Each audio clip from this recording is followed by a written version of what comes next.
The University of Exeter sponsors this session as part of our celebration of 20 years of the Experimental Archaeology Masters Programme. Feeling inspired? Do get in touch.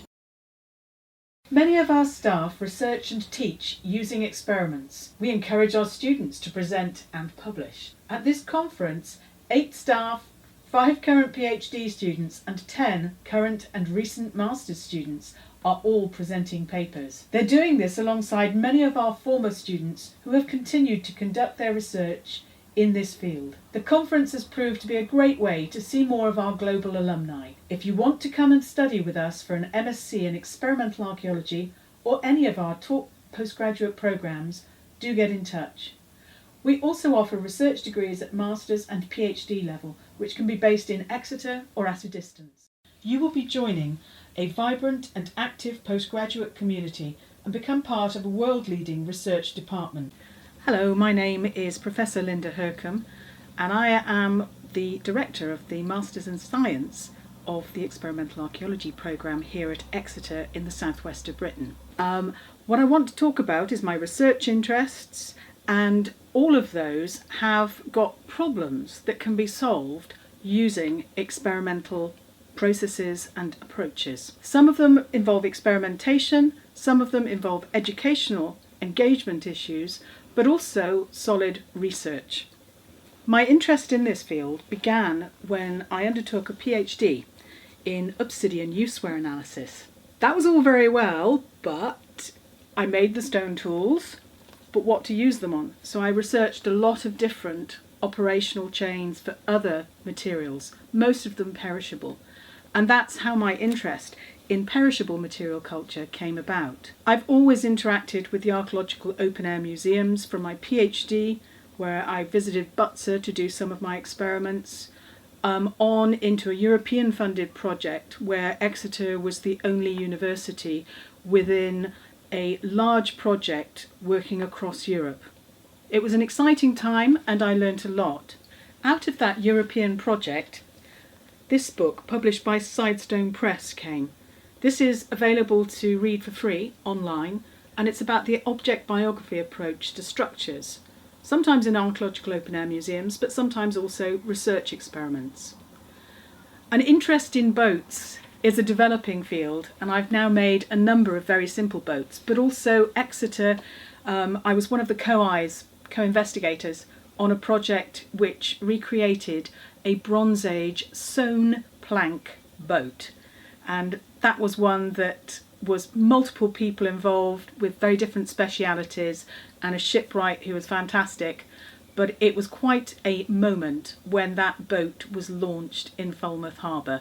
So experiments can be something which really bring people with you. I've also done experiments which involve one day to really address a problem which you can use to say for certain that something is not the case.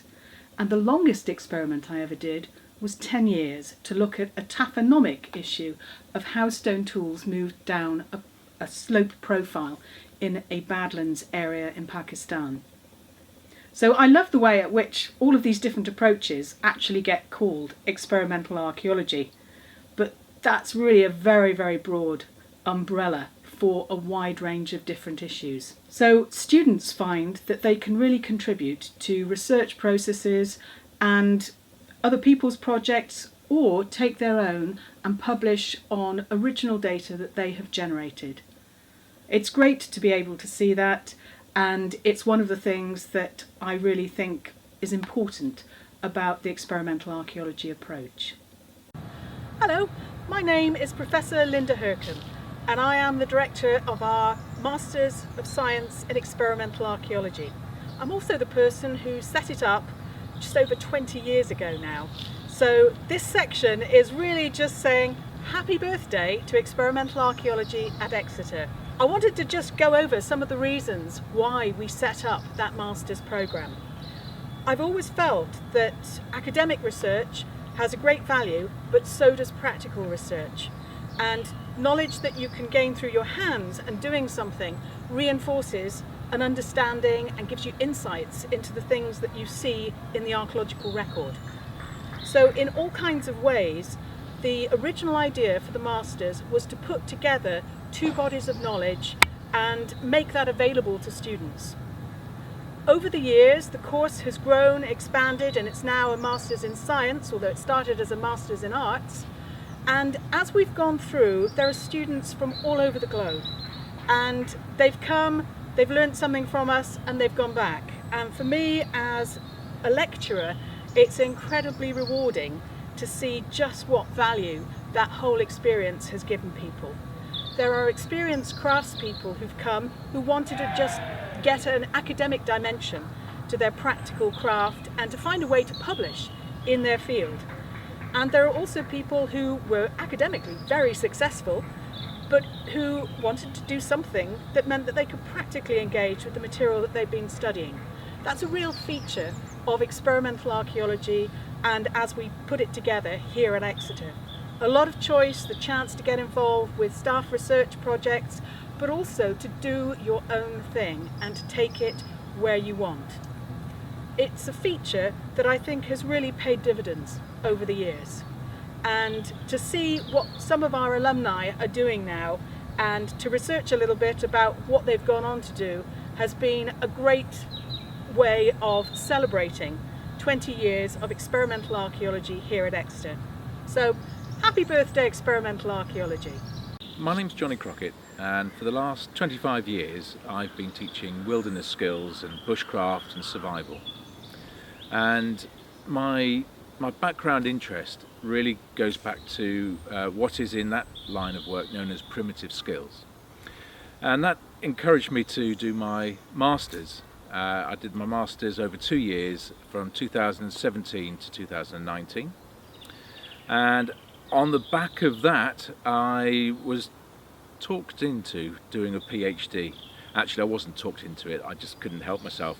I just got so involved in the subject. I particularly wanted to do experimental archaeology because it fits in with what I do for a living, and the two go hand in glove. I chose to do it at Exeter because of the experience that the staff there have, and also the fact that you're not just a student at Exeter, you happen to be part of an experimental archaeology family, and that can be backed up by the number of times that I'm still in touch with the people in my cohorts. From doing my Masters at Exeter, I found that it opened up different avenues. It's expanded an income stream. It's expanded my friendship horizon, and it's just sort of given me a completely new direction in life, whilst having the support for any decision that I try to follow through. So if you're looking to do a Masters or a PhD in experimental archaeology, I would look no further than Exeter. Happy birthday to experimental archaeology at Exeter.